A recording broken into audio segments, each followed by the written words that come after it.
서울과 양평을 오가는 고속도로 사업이 오늘 전면 백지화됐습니다. 15년 동안 추진해온 양평군의 수건 사업인데 올봄 노선이 처음과 달라진 걸 놓고 김건희 여사 일가에 대한 특혜 논란이 일자 국토교통부가 아예 사업을 접겠다고 선언한 겁니다. 특혜 의혹에 대해서는 모두 거짓말이라면서 당정이 나서 반박했습니다. 오늘 정부 발표부터 의혹의 핵심 내용 또 주민들 반응까지 지금부터 하나씩 짚어보겠습니다. 먼저 김범주 기자입니다. 노선 종점이 변경되며 김건희 여사 일가에 대한 특혜 의혹이 제기됐던 서울 양평 간 고속도로 사업. 오늘 정부 여당은 국토위 간담회를 긴급 소집했습니다. 간담회 진행 1시간 만에 원희룡 국토부 장관은 서울 양평 고속도로 사업 전면 백지화를 선언하고 다음 정부에서 추진하라고 했습니다. 도로개설 사업 추진 자체를 이 시점에서 전면 중단하고 이 정부에서 추진되었던 모든 사항을 백지화하겠습니다. 괴담 선동으로 정치적 재미를 보려는 민주당에겐 아무리 사실을 말해도 소용이 없다고도 했습니다. 국민의 편익을 위한 고속도로가 정치적으로 더 이상은 이용되어서는 안 된다는 것이 저희들의 생각입니다. 더불어민주당의 주장은 새빨간 거짓말입니다. 특혜 의혹에 대해선 국토부 차관이 나서 조목조목 반박하기도 했습니다. 종점 변경으로 고속도로 교통량은 하루 기준 6,000대 늘 수 있고 인근의 상습 정체 구간 교통량은 2,000여 대 줄어든다고 분석했습니다. 교통 분산 효과 대비 사업비 증가액은 크지 않다고 주장했습니다. 김건희 여사 일가의 땅 인근에 건설되는 것도 진출입로가 아닌 분기점이어서 경제적 가치도 낮다고 했습니다. 이 땅에 지가 상승을 주려고 했다 그러면 여기 어딘가에 IC가 있었어야 됩니다. 특혜를 줬다라고 하는 것은 정말 있을 수 없는 허무맹랑한 얘기가 되겠습니다. 국민의힘은 특혜 의혹을 제기한 이해찬 전 민주당 대표 등을 명예훼손 혐의로 경찰에 고발했습니다. KBS 뉴스 김범주입니다.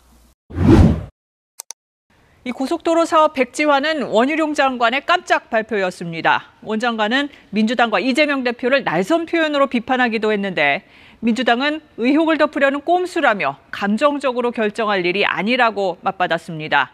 이어서 신선민 기자입니다. 사업 백지화라는 원희룡 장관의 초강수 발언이 나오기 직전까지 당정의 주요 발표 내용은 사업 계속 추진을 시사했습니다.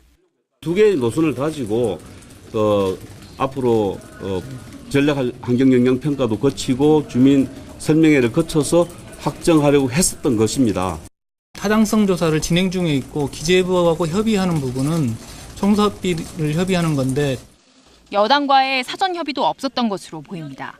당정에 참석한 여당 소속 다수 국토위원들은 당정 협의 브리핑 중에야 사업 백지화 사실을 알게 됐다고 KBS에 설명했습니다. 백지화 발언에 이어 원희룡 장관은 정치 생명을 걸겠다는 말도 거침없이 이어갔습니다. 민주당과 이재명 대표를 향해 날선 반응을 쏟아내기도 했습니다. 김건희 여사님 땅이 거기 선산을 옮기지 않는 한 민주당의 이 날파리 선동이 끊이지 않을 것이기 때문에 저희는 그 원인을 제거하겠습니다. 자, 이재명 대표 민주당 간판 걸고 붙읍시다. 원 장관의 선전포고에 민주당 이재명 대표는 국가 살림과 국민의 삶은 도박의 대상이 아니라고 응수했습니다. 일국의 장관이 이 감정 통제를 못하고 국책 사업에 대해서 감정적 결정을 하는 것 결코 옳지 않습니다. 민주당은 고속도로 백지화는 의혹을 덮으려는 꼼수라며 원 장관을 향해 사업 결정 과정과 이유를 철저하게 공개하라고 촉구했습니다. KBS 뉴스 신선민입니다. 앞서 보신 것처럼 고속도로 건설은 중단됐지만 민주당은 예비 타당성 조사까지 끝났는데 고속도로가 끝나는 지점이 왜 김건희 여사 일가의 땅 가까이로 바뀌게 됐는지 밝혀야 한다고 주장합니다. KBS가 논란이 된 이 고속도로 노선 주변에 김 여사 가족의 부동산이 얼마나 되는지 취재했더니 알려진 것보다 더 많은 29필지가 확인됐습니다. 정재우 기자의 단독 보도입니다. 김건희 여사 일가가 공동 보유한 경기 양평군 강상면 땅입니다. 정부가 추진했던 서울 양평 고속도로 종점지와 약 500m 거리에 있습니다.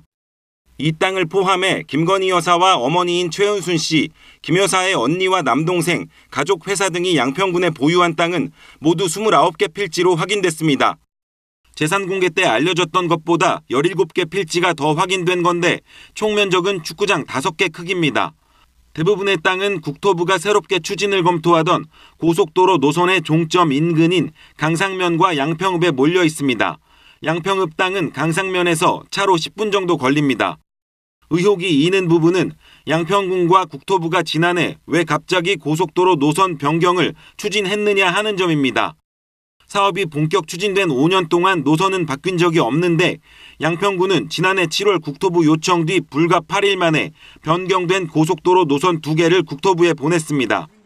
현장을 찾은 민주당 의원들도 이 부분을 문제 삼았습니다. 어떠한 힘에 의해서 가업지수와 전혀 다른 종점 구간이 발표되고 평가되어 있는지에 대해서 명명백백하게 하지만 양평군수는 취임 전부터 준비한 내용이라고 반박했습니다. 그동안의 논의가 있었기 때문에 그것은 정리한 것에 불과하지 8일 만에 만들어진 건 아니라. 이번처럼 예비타당성 조사까지 통과한 뒤 노선이 바뀐 경우는 드물지 않느냐는 주장에 대해 국토교통부는 2010년 이후 비슷한 사례가 4건 더 있었다고 밝혔습니다. KBS 뉴스 정재우입니다. 국토부가 전면 중단하기로 한 서울 양평고속도로는 서울과 수도권 동쪽을 오갈 때 심각한 교통 혼잡을 덜기 위한 사업입니다. 양평군으로선 10년 넘게 애타게 기다려온 수건 사업인데 갑작스런 취소 발표에 주민들은 반발하고 있습니다. 김보담 기자입니다. 오늘 오후 국도 6호선, 평일 오후인데도 서울 방향은 차량 흐름이 꽉 막혀 있습니다. 6번 국도 전체는 강릉과 인천을 잇지만 실제로는 서울 양평 구간의 간선도로 역할을 합니다. 주말은 시속 10km대 체증도 흔한 상습 정체 구간입니다. 토요일, 일요일 같은 경우에는 손님하고 약속을 못 잡아요. 왜냐하면 시간이 너무 일이 그러니까. 이런 교통량 분산이 서울 양평고속도로 건설의 주요 목적입니다. 2008년 양평군이 민자도로로 추진했지만 사업자를 못 찾았고 2017년 예산 투입이 결정되며 본궤도에 오릅니다. 2021년 4월 예비 타당성 조사 통과, 지난해 3월 타당성 조사 시작, 지금은 세부 절차인 전략환경 영향평가가 진행 중입니다. 일정이 차질 없이 진행돼도 2031년에나 개통할 수 있는데 현장에선 이번 백지화 결정을 사실상 무기한 연기로 받아들이는 분위기입니다. 무책임하게 그렇게 했다가 그렇게 쉽게 그렇게 마음대로 그렇게 주민들 의견도 들어보지도 않고 언제 어느 세월에 다음 정권에 해가지고 앞으로는 2040년도에 되겠네요. 국민의힘 소속인 양평군수도 백지화 철회를 요구하고 나섰습니다. 국토교통부는 사업의 전면 중단을 철회하여 양평 군민이 계속 꿈과 희망을 품을 수 있도록 해 주십시오. 예정 사업비 1조 8천억여 원, 다만 교통수요 예측 등 지금까지 들어간 예산은 35억 원으로 매몰 비용이 크진 않습니다. 그러나 정체 해소와 인구 유입을 기대했던 양평 주민들의 반발은 피하기 어렵게 됐습니다. KBS 뉴스 김보담입니다.